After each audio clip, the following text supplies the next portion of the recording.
every now and then, a lot of you send me stories that you're like, why haven't you covered this? And I look it up and it's just going viral on social media, but no one else is talking about it. And this one made me laugh for reasons you will see in just a minute. And so I had to go down that rabbit hole and figure out what the hell was going on. And what I discovered is not what I expected. So I wanted to share this whole journey with you. So last week, or just before Halloween, the city of Tega Cay, South Carolina, announced the winners of its Pumpkin Palooza 2025 carving competition. Basically, locals were allowed to submit one jack-o'-lantern for the contest. And the only rule, I'll show you what they posted at one point here. Here you go. Tega Cay's Pumpkin Palooza. This is a family-friendly event. And look at that second bullet point. Jack-o'-lanterns can be humorous, lovable, whimsical, but not distasteful, political, or inappropriate. We have the right to reject any jack-o'-lantern that is deemed offensive or inappropriate. Totally fine rule. I get it. And then you can see up here, look at their categories. People's Choice Award, whoever gets the most likes on Facebook, and a first place and a second place. And I have to assume first place and second place, there's some panel that's like deciding which one's really the best. But whatever, that sounds like the sort of thing a lot of cities do. That sounds cute, right? No big deal. So anyway, they had this contest, and this was third place right here. Look at this thing. Very impressive. Like, it's just a big spooky eyeball. And that person won a $50 gift card to a local custard shop. And in second place, check this creeper out, was this.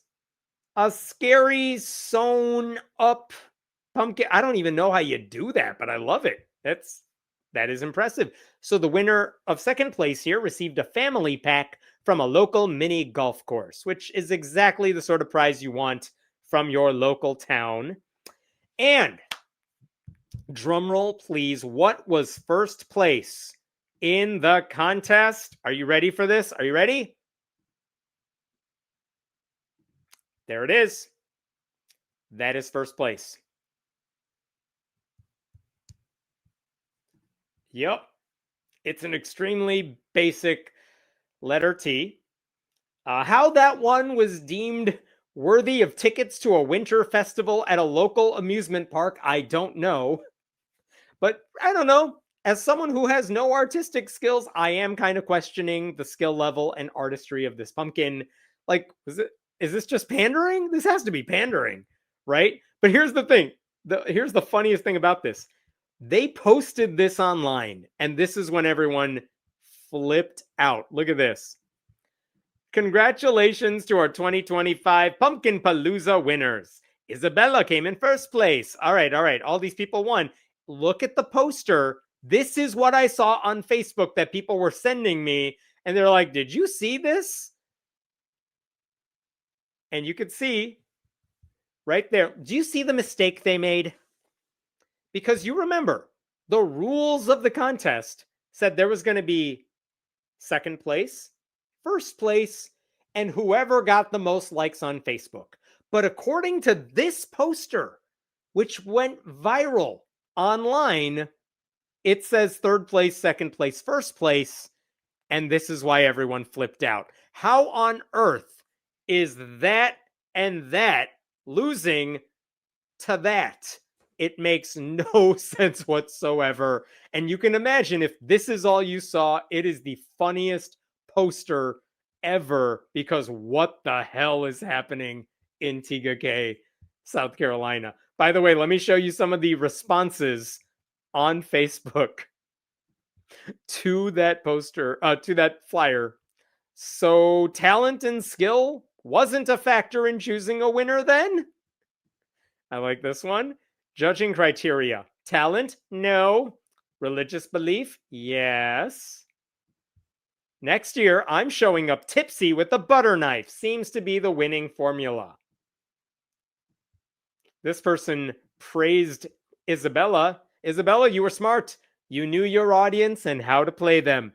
Quite resourceful, actually. A perfect way to win with little talent and effort involved. Nice. Honestly, I would be mad if I competed and lost to 1/26th of the alphabet. This may be my favorite. 10th place must have been a Greek statue carved out of pumpkin.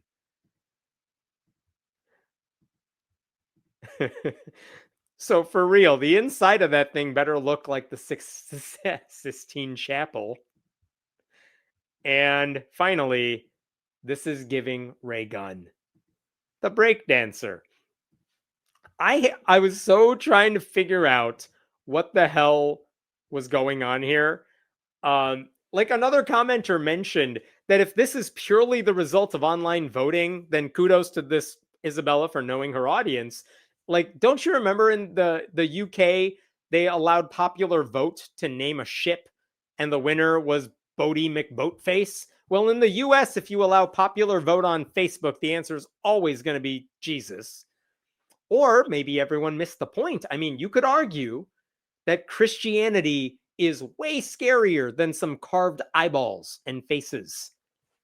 I mean, Tega Cay, if you look on Wikipedia, Tega Cay is where Jim and Tammy Faye Baker used to live. So you could totally make the argument that if you're actually looking for a scary thing, Christianity is pretty damn scary. Now, look, had the city just admitted the Christian pumpkin, the cross, got the most votes online, I don't think anyone would have been surprised, and I don't think they would have cared. You could have just said, look, this cross got the most votes on Facebook, but this sewn up face got, like, that's clearly the winner, or maybe the spooky eyeball was the winner. Totally fine, totally makes sense. That's not what they said. For what it's worth, I looked online and I saw this also. And again, this is confusing from the city. They on October 29th, hey, join us for Pumpkin Palooza. Help us crown the ultimate jack-o'-lantern.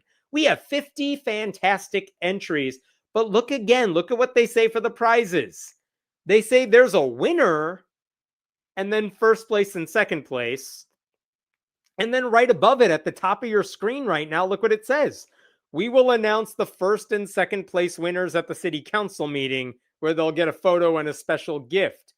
It seems like the city, by the way, these are some nice pumpkins just on the first page of the Facebook album. But in any case, when I read this, it's like, I think the city doesn't understand what the confusion is. Because in some places, they say there are 2 winners and a Facebook vote. And then in other places, they're saying there are 3 winners. And like, no, the Facebook vote is not a winner. It's just whatever your grandma and her church buddies were doing on Facebook that day. So, like, for what it's worth, as of like today, I think the creepy eyeball has more votes than the sewn up face. And I think the sewn up face has way more likes than the cross. But maybe that was not the case a couple of weeks ago when they picked the winner. So I say all that to tell you that poster is hilarious. That puts the cross as the winner. And also, it doesn't look like there's anything nefarious happening here, as far as I can tell. It just seems to stem from the city being really sloppy with how they announced the winners of their contest. It wasn't rigged.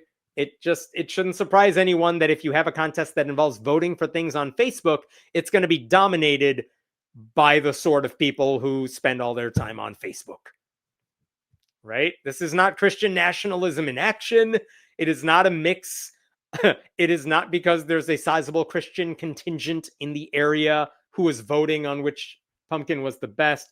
It's just a mix of local government, the sort you see on like Parks and Rec, and social media and online voting. Like, not every pumpkin with a cross is a symbol of religious domination. Sometimes it's just grandma and her friends. For what it's worth, I did reach out to the city official who was in charge of this contest. And once again, this week, she did not respond to me. Because I did want to know, can you just admit this is a mistake?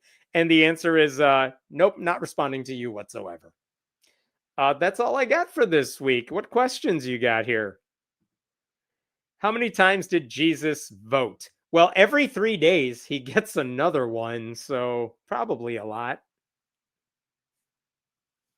The only way I could see that being the winner legitimately if it was made by a 2-year-old. Probably pandering though. And that's the thing. I mean, I didn't stalk these people, but like, I don't know if it was a 2-year-old. I don't know how old Isabella is. I don't really care.